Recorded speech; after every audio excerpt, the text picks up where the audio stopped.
नमो अरिहन्ताणं नमो सिद्धाणं नमो आयर्याणं नमो उवज्झायाणं नमो लोये सौवसाहूणं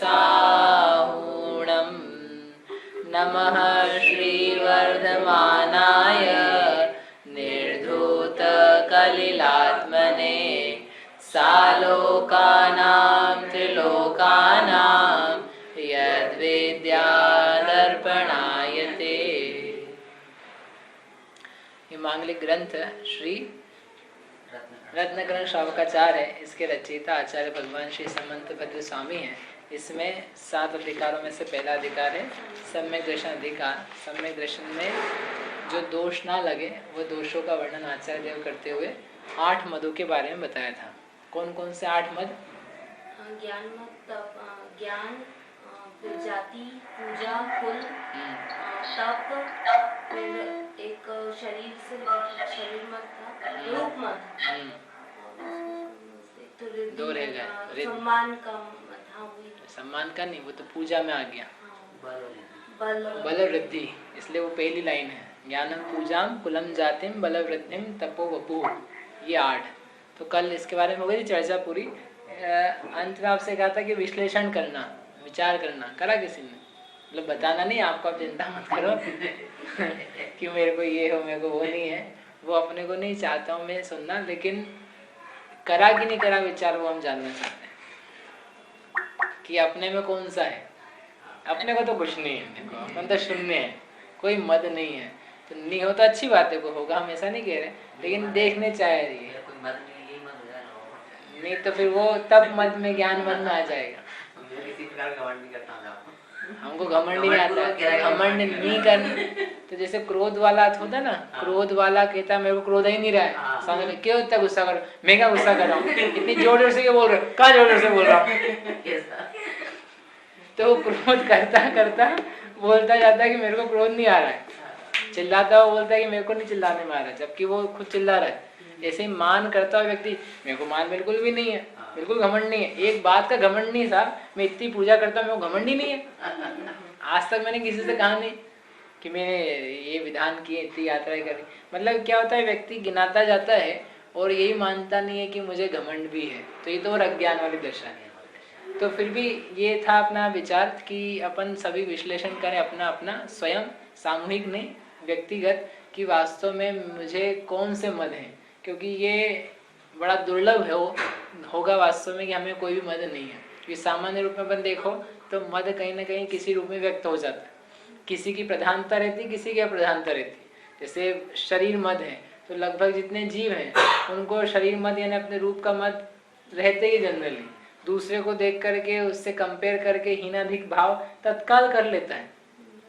मतलब अपन सजे हुए हो चाहे नहीं सजे हुए हो, किसी को देखा और देखते से ही कुछ ना कुछ प्रकार का परिणाम जीव कर लेता है। हम इनसे अच्छे हैं, ये हमसे खराब हैं, अथवा ये हमसे भी अच्छे हैं, अपन इनके जैसे कैसे हो गए धन में या रूप में। तो ये चीजें बहुत जल्दी फ्रिक्वेंटली हो जाती है।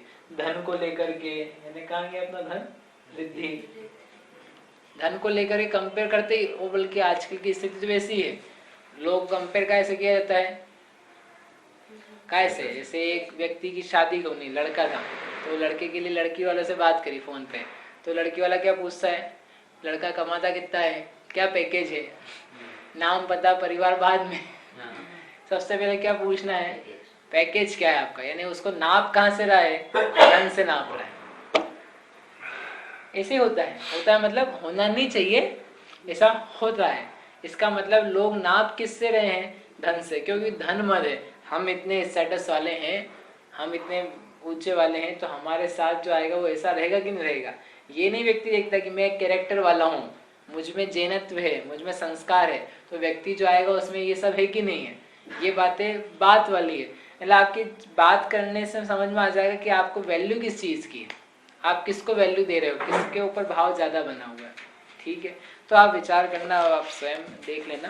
अब यहाँ पे थोड़ा सा ये देखना है, यहाँ पर एक अच्छा प्रकरण दिया इन्होंने कि ये जो 8 चीजें हैं, ज्ञान, तप, बल, पूजा, वृद्धि, कुल, जाति, ये सारी की सारी चीजें ये अपने आप में बुरी नहीं है, इनके बारे में मद करना बुरा है। क्या कह रहे हैं कि ये जो चीजें हैं, जैसे ज्ञान है, ज्ञान अपने आप में बुरा है क्या? ज्ञान बुरा नहीं है, ज्ञान का मद करना बुरा है। ठीक है, ऐसे ही बल, तो बल होना बुरा नहीं है, शरीर में बल हो तो इट्स नॉट बैड। मतलब अभी तो अपन ये भी कहेंगे कि जरूरी भी आगे जाकर के किसी का अपेक्षा से, तो वह होना बुरा नहीं है, लेकिन उसका अभिमान करना, मद करना, उसके कारण से अन्य को तिरस्कृत करना, वो बुरा है, उसको मद में लिया। कुल जाति अच्छी होना, ये अच्छी बात है कि बुरी बात है? ये आवश्यक है क्या? तो एक प्रकार से आवश्यक है, अच्छी बात है, लेकिन उसका मद करना ये बुरा है। तप करना अच्छा है कि बुरा? अच्छा है, तप तो करना आवश्यक है, बढ़िया बात है, निर्जरा होती कर्म की, लेकिन तप का मद करना ये बुरा है। ठीक है, ऐसे ही रूप होना अच्छा है कि बुरा है? चलो धर्म की अपेक्षा से पूछ रहा है, अच्छा है कि बुरा है? नहीं, कुरूप हो तो वो अच्छा बुरा नहीं पूछ रहे, रूपवान है शरीर तो अच्छा है कि बुरा है? तो अच्छा है। क्यों अच्छा है? रूपवान होगा और वह धर्म में लगा हुआ होगा, धर्म की अच्छी प्रभावना होती है। अच्छी प्रभावना ने लोग, जो अन्य मिथ्या दृष्टि अज्ञानी जीव है, वो देख करके अरे इससे लोग भी रूपवान भी, ज्ञानी भी, बड़े धनवान भी धर्म में लगते हैं, तो अपने को भी लगना चाहिए। इसको देख करके धर्म की प्रभावना कदाचित हो सकती है। समझ में? यानी रूप होने में कोई दिक्कत नहीं है, रूप के मद होने में दिक्कत है। ऐसे आठों पे लगा लेना, पूजा होना, ऐश्वर्य होना, बल होना, वृद्धि होना। अब एक और इसमें ये बात है कि ये इतना बल्कि कहीं जगह आवश्यक हो जाएगा कि उसके बिना तो दीक्षा ही नहीं होगी। जैसे जब दीक्षा देते हैं ना, तो इन सब बातों का विचार करते हैं, मद का नहीं, इन चीजों का। आपका कुल क्या है, जाति क्या है? यदि हीन कुल है तो दीक्षा नहीं मिलेगी, हीन जाति है दीक्षा नहीं मिलेगी। ज्ञान सम्यक नहीं है, विपरीत ज्ञान है, ज्यादा कम की बात नहीं कर रहे, विपरीत है तो दीक्षा नहीं मिलेगी। शरीर में बल नहीं है, शरीर की ताकत ही नहीं है दीक्षा को धारण करने की, बीमारी पड़ा हुआ है, दीक्षा नहीं मिलेगी। तप नहीं कर सकता है, सामान्य तप यानी एक उपवास भी नहीं कर सकता है, दीक्षा नहीं मिलेगी। क्योंकि उपवास तो दीक्षा के अंतर्गत किए जाते हैं। केश लोच करोगे उस दिन उपवास होगा, संघ में किसी का मरण हो गया तो उपवास होगा, अंतराय आ गया तो समझ लो उपवास जैसे हो गया। तो यदि तप करने की जरा सी भी सामर्थ्य नहीं है तो दीक्षा नहीं मिलेगी। रूप यदि अत्यंत कुरूप है तो भी दीक्षा नहीं मिलेगी। अंग भंग है, समझ लो विकल है, हाथ पैर टूटे हुए हैं, दीक्षा नहीं मिलने वाली। समझ में आई बात? कहने का मतलब ज्ञान चाहिए, कुल चाहिए, जाति चाहिए, बल चाहिए और तप चाहिए। धन भले नहीं चाहिए, धन भी ऐसा निर्धन नहीं हो कि इसके पास पैसा नहीं है इसलिए मुनि बन रहा है, ऐसा भी चाहिए, ऐसा भी नहीं चाहिए। मतलब ये भी परीक्षा की जाती है। पूजा की तो ऐसा कोई नहीं है, क्योंकि ख्याति या ये चीज होना नहीं होना डजंट मैटर। हाँ, उसकी वो छोड़ दो पूजा वाला, लेकिन बाकी सब जैसे ज्ञान, तप, कुल, जाति, बल और रिद्धि, रूप में कुरूपता नहीं होनी चाहिए। कुरूपता ने अंग भंग, अंग विहीन वैसे नहीं होने चाहिए, तो वो वैसा चाहिए। इसमें पूजा का क्या बताया था आपने? पूजा करते यानी अपनी आज्ञा चलती है, लोग हमारी बात मानते हैं, हम लोग में ऊंचे समझे जाते हैं, अच्छे माने जाते हैं, इस टाइप की बात को बोलते हैं पूजा मन।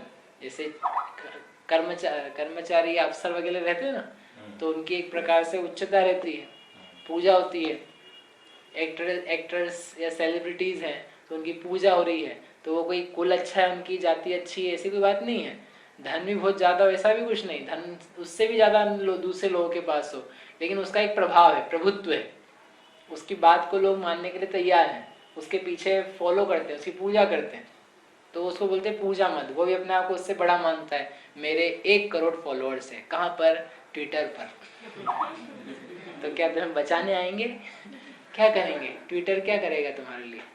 लेकिन लोग उसका मत करते हैं, मेरे इतने लोग मानने वाले हैं, मेरे इतने भक्त हैं, मेरे इतने सुनने वाले हैं, ये सब मेरी बात सुनते हैं, ऐसा जो मद हो जाए तो उसे कहते पूजा मद। समझ में? तो कहना ये इस प्रसंग में था कि ये चीजें अपने आप में बुरी नहीं है, इनको लेकर के मद करता है वो बुरा है, क्योंकि ये चीजें तो कदाचित आगे बढ़ने के लिए भी आवश्यक है, मुनि मार्ग को धारण करने के लिए भी आवश्यक है, कुल जाति बल इत्यादि। इसलिए इनके विषय में मद कैसे नहीं होवे, इसका अपने को विचार रखना चाहिए। ठीक है, एक लास्ट बात कह के आगे श्लोक पढ़ते हैं। जिसके पास ये चीज होगी वही मत करेगा, समझो, जिसके पास ज्ञान होगा उसी को ज्ञान मत होगा, जिसके पास बल होगा वही बल मत करेगा, जिसके पास रूप होगा वही रूप मत करेगा, जिसके पास रूप नहीं है बल नहीं है वो तो नहीं करेगा ना, जिसके पास धन नहीं है वो तो धन का मत नहीं करेगा, जिसके पास ज्ञान नहीं है वो तो ना ज्ञान का मत करेगा, मुझे तो कुछ आता ही नहीं है, मैं तो ज्ञान से हीन हूँ, ऐसे ही तो करेगा कि कैसा होगा? ज्ञान तो रहेगा ना। हाँ, कोई ज्ञान तो रहेगा, उसको ज्ञान रहेगा, उससे भी नीचे वाला भी तो कोई कम ज्ञान होगा। तो ज्ञान मद होने के लिए ज्ञान होगा कि नहीं होगा, रूप मद होने के लिए रूप होगा कि नहीं होगा, मतलब अनिवार्य कंपलसरी है क्या? कंपलसरी नहीं, कंपलसरी नहीं कि रूप मद होने के लिए रूप की जरूरत नहीं है, ज्ञान मद होने के लिए ज्ञान की जरूरत नहीं है, इवन धन मद होने के लिए भी धन की जरूरत नहीं है।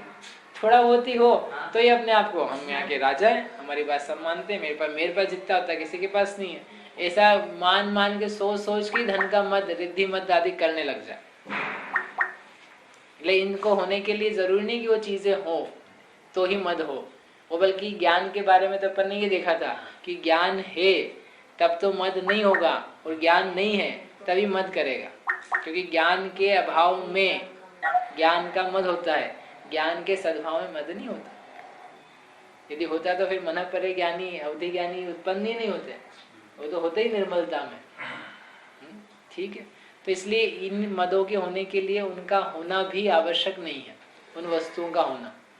इसलिए कोई ये नहीं सोच सकता है देखो अपनी शक्ल देखो वो ज्यादा अच्छी नहीं है, अपन तो कोई मिस इंडिया मिस्टर इंडिया भी नहीं है, तो अपने को तो ना रूप का मद है, ना अपनी शक्ति ज्यादा है, अपन तो कमजोर लोग है, ना हमको बल का मद है, ना पैसा है हमारे पास, ना वृद्धि का मद है, और तब हम कुछ करते नहीं, ना उसका मद है, ऐसे करके सबको ही निकालता जाए तो ऐसा नहीं है। उसके नहीं होने पर भी मद पाए जा सकते हैं, पाए जाते हैं, ऐसा जानना। इसलिए अपने में क्या अवस्था बन रही है इसका और अपन विचार अच्छे से करें। इस प्रकार से आचार्य देव ने कहा। अब कोई कहता है कि ये मद करने से नुकसान क्या है, उस नुकसान को बताओ, तो एक श्लोक में उस नुकसान को बताते हैं कि इस मद को करने पर क्या हानि होती है। 26 नंबर का श्लोक है, मैं पढ़ता हूँ। स्मयेन योन्यानत्येति धर्मस्थान गर्विताशयः सोत्येति धर्ममात्मीयं न धर्मो धार्मिकैर्विना।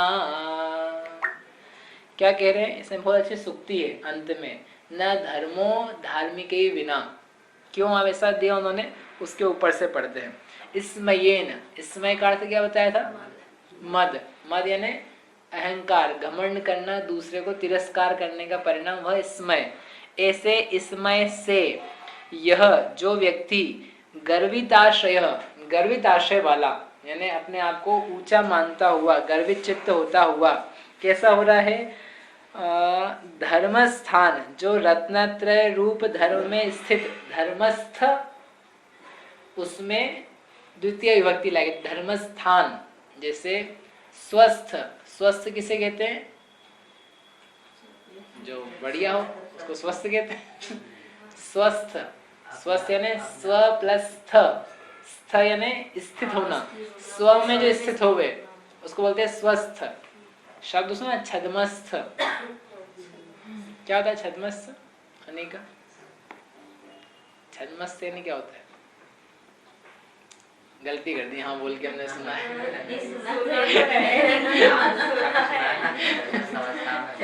छद्मस्थ अवस्था होती है। भगवान पहले जब छद्मस्थ अवस्था में थे तब वो विहार कर रहे थे, और जब इनको छद्मस्थ अवस्था मिट गई तो केवल ज्ञानी हो गए। सुना तो है हमने कुछ। छद्मस्थ क्या होता है? छद्मस्थ यानी जो छद्म में स्थ यानी स्थित हो, जो छद्म में स्थित है उसका नाम है छद्मस्थ। अब प्रश्न होता है छद्म क्या चीज है? छद्म यानी होता है ज्ञानावरण दर्शनावरण। जो ज्ञानावरण दर्शनावरण के फल में स्थित है, अर्थात जिसको अज्ञान पाया जा रहा है, केवल ज्ञानी नहीं है, उसको बोलते हैं छद्मस्थ। छद्म यानी ज्ञानावरण दर्शनावरण, उसमें जो स्थ यानी स्थित है उसको बोलते हैं छद्मस्थ। ये शाब्दिक व्याख्या है। और सरल में कहो तो जितने अज्ञानी हैं, अज्ञानी यानी मिथ्या दृष्टि नहीं, जो पूर्ण ज्ञान से रहित हैं, जिनके ज्ञान अभी अपूर्ण है, उसको बोलेंगे छद्मस्थ। ठीक है, तो क्यों बताने लगे छद्मस्थ? स्थ बताना था हमको, तो स्वस्थ, छद्मस्थ, ऐसे जो स्थ लगाया, तो अब यहाँ पर शब्द है धर्मस्थ। धर्मस्थ यानी धर्म में स्थित। कौन से धर्म में स्थित? धर्म किसे कहते हैं? सदृष्टि ज्ञान वृत्तानि धर्मम धर्मेश्वरा विदु। जो सदृष्टि यानी सम्यक दर्शन ज्ञान चारित्र है, इसी को क्या कहते हैं? धर्म। यानी रत्नत्रय, एक शब्द में रत्नत्रय रूप धर्म में जो स्थित हैं उनको, द्वितीय लगे ना, राम रामौ रामान, नहीं राम रामौ रामः, याद है? बोलो, नहीं याद है? याद है? कच्ची याद है, पक्की किसको याद है? नहीं याद। तो द्वितीय लगाइने, धर्मस्थान धर्मस्थों को, धर्म में स्थित जीवों को क्या करता है? अन्य यानी अन्य जीवों को अत्येति यानी तिरस्कार करता है, उनका अपमान करता है। सह वह जीव आत्मीयम धर्मम अत्येति, अपने आत्मीय धर्म का अपमान करता है। दूसरे का अपमान करने की जगह अब क्या कह रहे आचार्य कि जो गर्विताशय होके, इसमय से भर के, पूरा अपने आप में घमंड को भर करके अन्य धर्मस्थ जीवों का तिरस्कार करता है, अवज्ञा करता है, अपमान करता है, वह वास्तव में अपने आत्मीय धर्म को तिरस्कृत करता है। क्यों करता है? न धर्मई धार्मिक बिना, ये सुक्ति दी है यहाँ पर, क्योंकि धार्मिक बिना, धार्मिक यानी धर्मी जीव, अपन कहते हैं धार्मिक है, धार्मिक यानी ये धर्म को धारण करता है, यानी जिसने धर्म को अपने में धारण किया है वह धार्मिक कहलाता है। तो धार्मिक जीवों के बिना क्या धर्म हो सकता है? यानी धार्मिक जीव नहीं हो कोई, तो आप बोलोगे मुझे धर्म देखना है, तो धर्म कैसे देखोगे? अपने को धर्म देखना है, जैन धर्म देखना है, कैसे देखोगे जैन धर्म? कहाँ देखोगे? अच्छा चलो धर्म नहीं समझ में आए, मुझे ईमानदारी देखनी है, दिखाओ ईमानदारी दिखाओ। कैसे दिखाएंगे ईमानदारी? ईमानदारी देखनी है बस, हो और कुछ नहीं देखना है। नहीं ईमानदार लोग नहीं पूछ रहा हूं मैं, ईमानदारी पूछ रहा हूँ, मुझे ईमानदारी देखनी है। चलो ईमानदारी नहीं दिखाओ, बेईमान तो बहुत लोग हैं ना, तो बेईमानी दिखा दो। बेईमान लोग नहीं चाहिए, लेकिन बेईमानी चाहिए, बेईमानी दिखाओ। कैसे दिखाओगे? यानी बेईमानी जो है वो तो गुण है, बिना गुणी के गुण कैसे होगा? ईमानदारी गुण है, यानी प्रॉपर्टी, कैरेक्टरिस्टिक है, तो बिना कोई उस गुण को धारण करने वाले व्यक्ति के वो गुण कहाँ से आएगा? ऐसे ही धर्म, धर्म क्या है? धर्म कोई चीज का नाम है? किताब का नाम, मंदिर का नाम, टेबल कुर्सी का नाम, पढ़ाने का नाम, शब्दों का नाम धर्म है क्या? धर्म किसे कहते हैं? धर्म तो परिणति, पर्याय को कहते हैं। धर्म एक विशेषता है, तो वो विशेषता किसमें पाई जाएगी? किसी आधार में पाई जाएगी। यदि आधार ही नहीं होगा तो धर्म कहाँ से होगा? तो धार्मिक नहीं होगा कोई व्यक्ति तो धर्म कहाँ से होगा? समझ लो सारे धार्मिक लोग चल बसे, नहीं पाए जाए, छठा काल आ जाए, जब एक भी धार्मिक नहीं है, तो कोई धर्म दिखा के दिखाते कि ये रहा धर्म, ये रहा जैन मंदिर, ये जैन धर्म है। जैन मंदिर कह सकते हो, जैन धर्म नहीं कह पाओगे। ये रहा शास्त्र, ये जैन धर्म है, नहीं शास्त्र कह पाओगे, जैन धर्म नहीं कह पाओगे। समझ में ही बात? पूजा के कलश रखे हो, किताबें रखी हो, सामग्री रखी हो, वो सब धर्म नहीं कहला पाएंगे। धर्म तो आपको कहना पड़ेगा। ये देखो मुनिराज जा रहे हैं, ये मुनिराज धर्म है, ये मुनिराज निर्ग्रंथ दिगंबर परिग्रह के त्यागी हैं, ये समता परिणामी है, ये वास्तव में धर्म है। उनका आप कह सकते हो ये जो कर रहे हैं, जो इनमें पाया जा रहा है, ये जो कुछ है ये सब धर्म है। वैसा हम मन से नहीं कह रहे, ग्रंथ में दिया उन्होंने कि जो निहद मोह दिट्ठी आगम कुशलो विराग चरियम्मी अभुट्ठिदो महप्पा धम्मोत्ति विशेषिदो समणो। आचार्य कुंदकुन कहते हैं कि जो राग से रहित है, जो मोह से रहित है, आगम में कुशल है और शुभ चारित्र में, शुद्ध चारित्र में स्थित है, ऐसे महात्मा श्रमण को धम्मो धर्म कहते हैं। वो धर्म है खुद, चलता फिरता धर्म। समझ में? यानी वो धर्मी जीव, यानी वो आत्मा, उस आत्मा ने धर्म रूप परिणति, समता भाव, मोह राग द्वेष रहित भाव किए, तो उन्हें क्या कहते हैं कि ये धर्म है। अब समझो यदि धार्मिक को कोई अपमान करोगे तो अपमान किसका होगा? धर्म का होगा कि धार्मिक का होगा? यानी किसी का तिरस्कार किया तो वो धर्म का अपमान किया ना। वो धर्म का अपमान किया ने, तुम भी जैन थे वो भी जैन थे, तुमने जैन धर्म का अपमान किया, उसके साथ ही ऊपर नीचे के परिणाम को लेके आ गए। यानी धर्मस्थ जीवों का तिरस्कार करने पर आचार्य कह रहे कि अपनी आत्मा का, अपने धर्म का तिरस्कार होता है, अपने आत्मा के स्वभाव का तिरस्कार होता है। क्योंकि अब अपन ज्ञान दर्शन वाली वस्तुओं को छोड़ करके जो पर वस्तुएं थी, ज्ञान कुल पूजा जाति आदि ऊपर ऊपर की चीजें, इनको देख देख करके दूसरों को परेशान कर रहे, अपने आप को परेशान कर रहे, धर्म को नहीं देख पा रहे। धर्म को देखते तो कभी भी मद के परिणाम में नहीं आते। साधर्मियों के साथ इस प्रकार का व्यवहार नहीं होता, एटीट्यूड नहीं दिखा पाते उनको। और साधर्मियों के साथ ही क्या, जितने संसार के लोग हैं उन सब में किसी को आप मद रूप परिणाम से व्यवहार नहीं करते, सरल परिणामों से युक्त रहते, मृदु परिणाम होते, कोमल होते, कोमल, कठोर नहीं होते। समझ में आया? तो ये क्या बताना क्या है इस श्लोक से कि स्मय करता है व्यक्ति, तो स्मय करने पर क्या नुकसान होता है? क्या नुकसान होता है? समझ लो एक मुनिराज है, मुनिराज जा रहे हैं और मुनिराज का शरीर मेला है, ठीक है, क्योंकि स्नान व्रत अस्नान व्रत है, स्नान का त्याग है, और अपने तो कोई त्याग नहीं स्नान के, तो अपन तो अच्छे दिन रात नहा धो करके और सब उपटन लगा करके सब मल मल करके नहा करके शुद्ध स्वच्छ सुगंधित तेल उपटन सब लगा दिए, तो अपन बढ़िया लग रहे हैं शरीर की अपेक्षा से। मुनिराज कैसे लग रहे हैं? कुरूप लग रहे हैं, मलिन शरीर वाले दिख रहे हैं।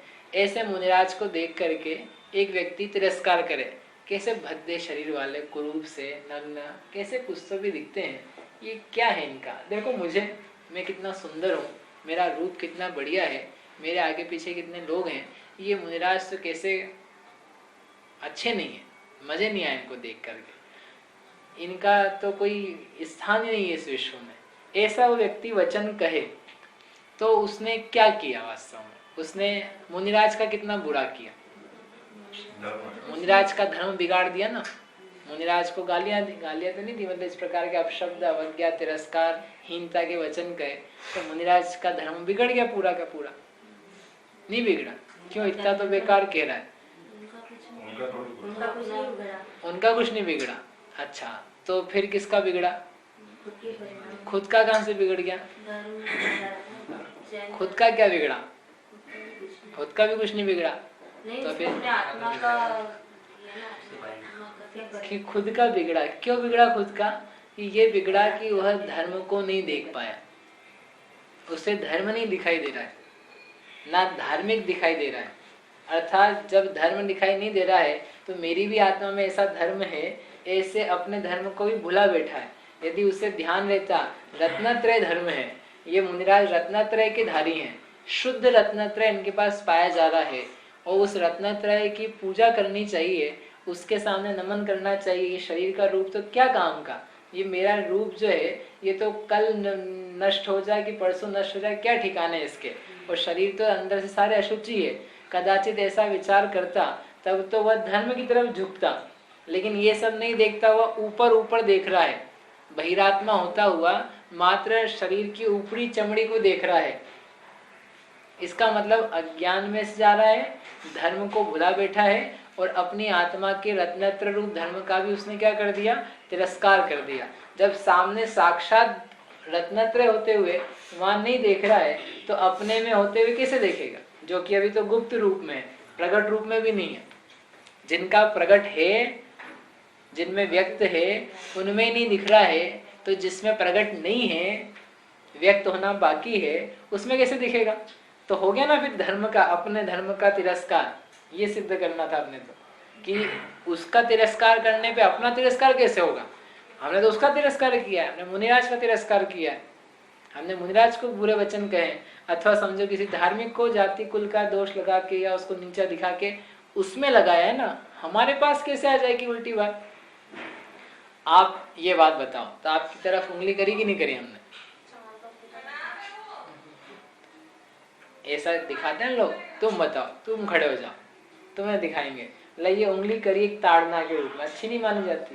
कहते एक उंगली तुमने दूसरी की तरफ उठाई है, तो दूसरे की तरफ उठाई कि अपनी तरफ उठाई है? कि दिखेगी सामने तरफ, लेकिन बाकी उंगलियां किसकी तरफ है? क्यों? अपनी तरफ। तो ठीक है, हम एक काम करते हैं, हम सारी उंगलियां आपकी तरफ कर देते हैं कि कर दो, बहुत अच्छी बात है। तो तुम ये कह रहे हो कि हाँ हमारे मित्र हाथ में लाओ, ऐसा करो किसी के साथ, तो वो बोलेगा हाँ हाथ मिला लेगा आपसे, और क्या। मतलब यूं करोगे तो ये द्वेष का प्रतीक है, यूं करोगे तो ये प्रेम का प्रतीक है। मतलब मृदु भाव होगा तो ऐसा कर पाएगा, और द्वेष का भाव होगा तो ऐसा ऐसे करता रहेगा, तुम सब लोग मेरे से बिल्कुल हीन ऐसा कहता रहेगा। समझ में ही बात? मतलब दिखेगा ऐसा कि हम दूसरे को कुछ कर रहे हैं, लेकिन वास्तव में अपनी तरफ से ही अपना ही बुरा हो रहा है। ऐसे लगेगा ऐसा कि हम तिरस्कार तो उसका कर रहे हैं, हीन तो उसको देख रहे हैं, अपने आप को तो ऊंचा मान रहे हैं। तो अपने आप को ऊंचा नहीं कर रहे हो, अपने आप का तिरस्कार कर रहे हो, अपने धर्म को भुला बैठे हो। ज्ञान का मत करोगे तो ज्ञान को भुला करके मत कर रहे हो, भूल गए अपने आप को। ज्ञान तुम्हारा धर्म था, ज्ञान तुम्हारा स्वभाव था, ज्ञान तो आत्मा की शक्ति है, अपनी शक्ति का तिरस्कार कर दिया।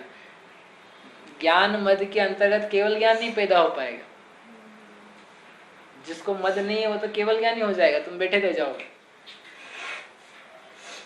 ठीक है, इसलिए उन्होंने कहा कि न धर्म ही धार्मिक के बिना, न धर्म धार्मिक के बिना, धर्म धार्मिक के बिना नहीं होता। और यदि धार्मिक जीवों का अपमान करते हो, उनके साथ में इस प्रकार का हीनता का व्यवहार करते हो, इसका मतलब तुम्हारा वात्सल्य नाम का गुण तो पहले ही गया, नष्ट ही हो गया। और ये दोष लगे सो अलग कि अपनी आत्मा का तिरस्कार कर दिया। और जो अपनी आत्मा का तिरस्कार कर रहा है, अपने धर्म का तिरस्कार कर रहा है, तो वो उसको आत्मा सुख भी कहाँ से देगा? भाई मैं इसका तिरस्कार ही कर रहा हूँ तो मुझे ये फल कैसे मिलेंगे? अच्छे नहीं मिलेंगे, नहीं मिलेंगे तो दुख मिलेगा, दुख मिलेगा तो संसार का भ्रमण है। यानी मद करने का इतना बुरा दुष्परिणाम आता है, ये कहने का अर्थ है। इस प्रकार से मद से गर्वित चित्त होता हुआ जो पुरुष रत्नत्रय रूप धर्म में स्थित अन्य जीवों को तिरस्कृत करता है, अवज्ञा करता है, उसका यह फल निकलता है। न किसी भी धर्म से युक्त जीव की अपनी द्वारा अवज्ञा ना हो जाए, इसका अपना विचार बना रहना चाहिए, सावधानी रहनी चाहिए। तो बाकी लोगों को अपन कर सकते हैं, जो धर्म से युक्त नहीं है उनका तो कर सकते हैं ना, कि भाई उनमें भले रत्नेत्र रूप धर्म ना हो, वे आत्म स्वभाव में स्थित रहने रूप धर्म से युक्त ना हो वे, परंतु है तो वे भी जीव ही। और उनके बाह्य चीजों को देख करके उनसे अपना कंपैरिजन करोगे तो उनका जो भी हो वो जाने, लेकिन तुम्हारा तो पुनः ही अहित ही होने वाला है। क्योंकि मान का परिणाम किसी भी जीव के लिए अच्छा नहीं है। अपने को अपने मम्मी पापा से क्रोध नहीं करना चाहिए, घर वालों से क्रोध नहीं करना चाहिए, लेकिन बाकी लोगों से तो कर सकते हैं ना। बाकी घर वालों से नहीं, मम्मी से नहीं, पापा से नहीं, चाचा से नहीं, दादा से नहीं, नाना से नहीं, अपने रिश्तेदारों से नहीं करेंगे, ठीक है। तो बाकी लोगों से करें तो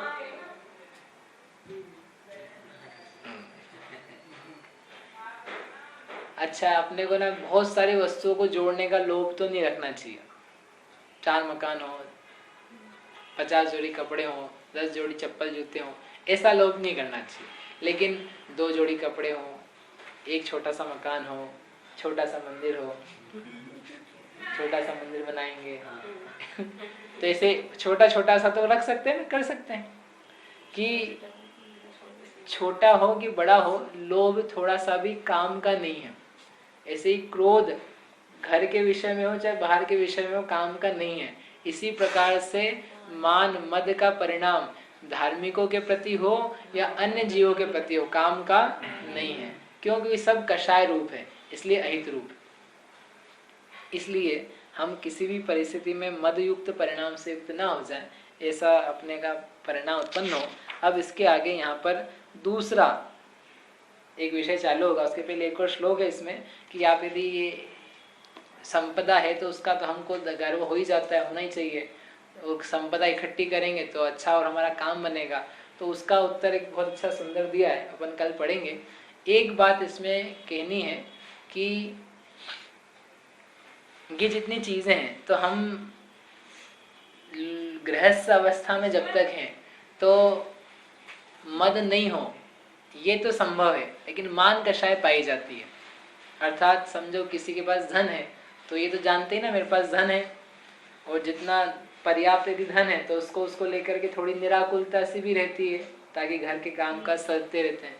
तो हम धन रखें कि नहीं रखें, और धन के बारे में फिर हमको पता है कि हमारे पास इतना धन है, तो फिर हमको मेरे पास धन है, हम इतने ऊंचे हैं, ऐसा परिणाम पैदा होता है।